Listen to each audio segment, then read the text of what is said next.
Hey guys, what's going on? It's Eli with Little Blue, and that's right, we are finally reviewing this. Yeah, I've been meaning for us to review this for a little while now, and now we finally are. And that is, of course, and this is actually the first M. Night Shyamalan film we're reviewing, and that is actually, and it is one of our favorites, and that is Signs. What do we have to say about this film? Signs was a psychological thriller. I mean, it was definitely sci-fi because it deals with an alien invasion, but it deals with the human psyche, people who are having to go through this, realizing that they're being invaded. And first, you know, it's total denial, and then it's acceptance, and then it's just trying to survive. Right. And it's just one endless turn after another.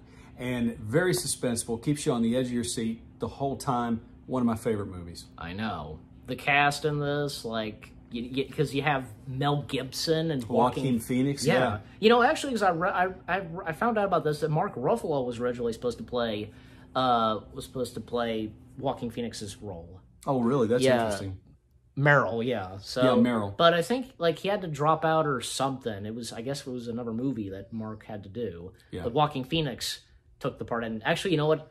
Joaquin Phoenix totally nailed Meryl, so... He did. He totally nailed him. And Joaquin Phoenix, he's good in anything he plays in. Yeah, from Joker. Of course. And Gladiator. The Gladiator. And remember, he was the voice of Kenai and Brother Bear. Mm-hmm. Yeah. Yeah. That, and... Yeah, because you have Joaquin Phoenix and Mel Gibson in a movie together. That's great. Yeah, it was great. They played off each other very well. And I read this, that M. Night Shyamalan choosing Mel Gibson to be in this film was because...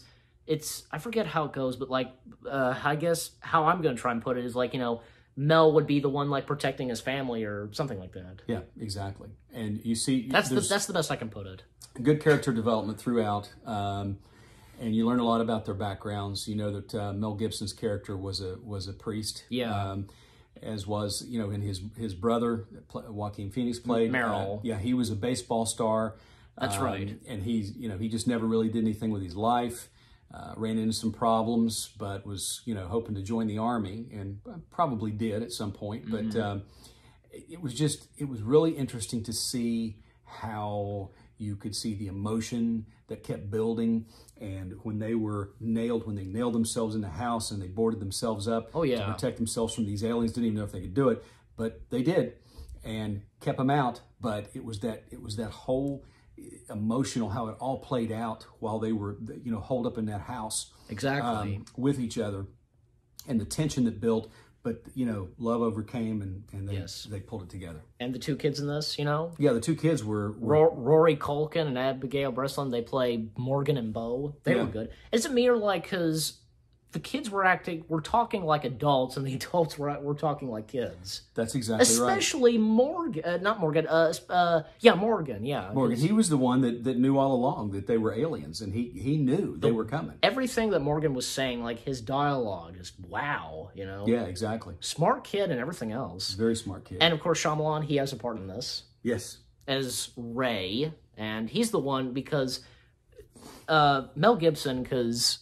Rev, I guess that's his name. Like, well, I forget Mel's character's name. You find out his wife was killed. She was hit by a car, and M. Night Shyamalan's character is the one who killed her. He fell asleep at the wheel. It was accidental. Yeah, and yet, as Ray described, Ray was saying, like, he had never fallen asleep in his life, you know, on the wheel. Yeah, but he did that one time, pinned her against a tree. She lived long enough for Mel Gibson's character to come there and say goodbye to her before she died.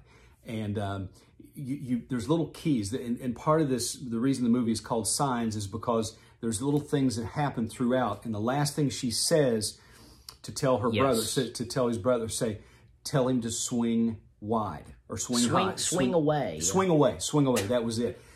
And so... She also said to him, you know, I don't forget who it was, tell him to see, you know. Or, exactly. But he says, swing away. So it was like she had this vision. She saw it, what was going to happen, and she was giving him a message. God must have helped her, you know. Yeah, and so So Mel Gibson's character, they're there. They've got, this alien's got his son. Because that's the thing.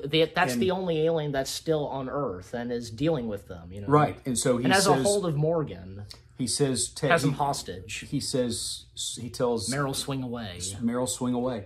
And he swings away and he beats the crap out of that alien. Oh, yeah. And then, of course, aliens are, you know, water is like acid to them. And lucky for them, because the thing with Bo is that she always had glasses of water around the house. All over the place. And like one is dusty or one has a hair. Right. And it played out perfectly because all these waters fell on him and it just, you know, scorched him. And killed him. Just that, and also the one shot with the alien, like the point of view of the alien, and just like smash it, kicks him like somewhere, and like falls and the water lands in his face. Yeah, exactly. That is perfect. It was perfect. It's like, I like it with movies with how cameras, they can be sometimes characters' point of views through their eyes.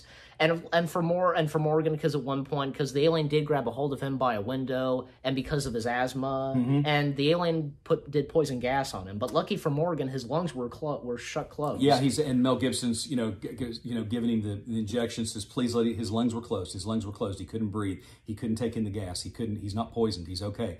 And it turns out he was. Yeah. He was okay. And at the end, because sometime later and snowing, and now Mel Gibson is now a priest again, going back to church. And you hear the kids playing and having fun downstairs, and you can hear Meryl downstairs and talking, and it just sounds like a normal life again. They're back to normal, and that's how it ends. It was a great movie. It's one of my all-time favorites, one of my top 20 favorites, in fact. Yeah. Some of the other characters we forgot to mention, like the one Officer Paskey, I guess, you know? There wasn't much. There was kind of tension there between her and Mel Gibson's character. I You know. could kind of see that maybe at some point they might get together. You know. I think it's pretty obvious. Yeah. So it was really an interesting.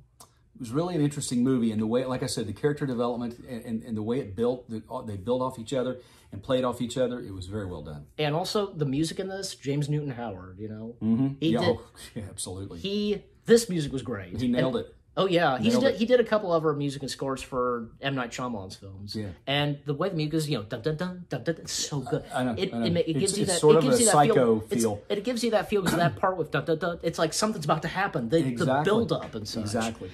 And there wasn't that much of a cast in this film, not really. No. It was mostly just Abigail Breslin, Rory Culkin, Joaquin Phoenix, and Mel Gibson. Yeah. And a little bit of Cherry Jones, who played Officer Paskey. Yeah. But some of the other characters, like there was when they were running errands, and that one Connor and such. And I remember he said that one line, "Why aren't you getting your toes licked by beautiful women?" That was weird. Exactly. And when Mel Gibson's at that pharmacy, you know, helping out with this one employee. Right, exactly. But we give this film, how do we rate this? I give it a 10. I give it a 10 out of 10. I give it a 10 out of 10. It's such a great movie. Fantastic, yeah. 2 thumbs way up. Yeah, and you guys let us know what you think of Signs. If you've ever seen it, just leave comments down below. Let us know what you think of it, and if you've seen any other of Shyamalan's movies. I mean, I have, of course. Like there was The Village, and there was The Sixth Sense, of course. That's his most popular one. Yep. But for us, we love Signs is one of our favorites of his. It's my favorite of his, yeah. And it's one of my all-time favorite movies, so. There you go. Yeah. Me too. So it's in our top 10, top 20 favorite movies, I guess. So, and for you as well. So again, 2 thumbs up, 10 out of 10 for Signs. Again, you let us know. Leave comments down below. We hope you've enjoyed our review of Signs. More review videos coming your way. They're going to be awesome. Keep looking forward. Any last words? Off out. Yep. Little Blue says off out for me. We hope you've enjoyed our review of Signs. And we'll see you guys in the next video /review video. Take care and peace out.